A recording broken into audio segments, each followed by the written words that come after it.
Hey guys, you've reached Contemplation Blog 101. Please leave a message after the beep. I'm just kidding, okay?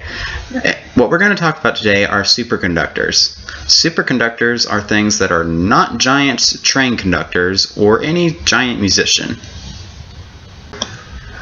Superconductors in concept are basically methods to conduct electricity at a supernormal rate so that very little electricity is lost during the transfer.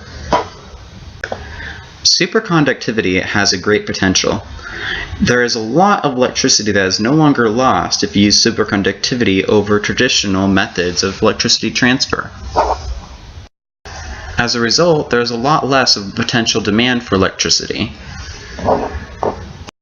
Hopefully you can see the potential here, right? You know, if there's less demand for electricity in today's times when there's a huge energy crisis, superconductivity could have a huge impact, wouldn't it? And there's another perk to having superconductivity.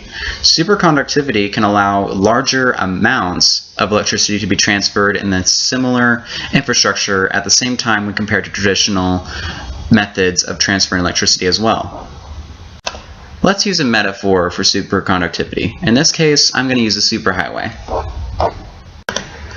Think of traditional ways of transferring electricity through a copper wire, per se, as maybe a four-lane highway. You know, 4 lanes, you can get a pretty fair amount of cars, you know, metaphor for electricity, across the road, right? But with superconductivity, you can have maybe an 8 or 16 lane highway. In relatively the same amount of space, you can have more electricity transferred at the same time without any sort of resonance or heat loss. The implication of this is that more electricity can be transferred at the same time and less infrastructure is required as well.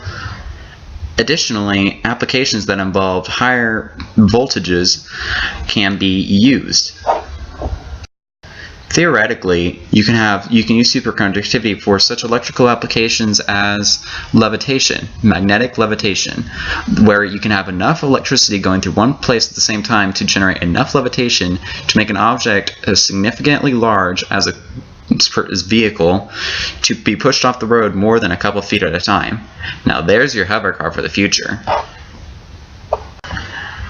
As you can see, superconductivity does have a lot of potential for the future if everything was perfect, right?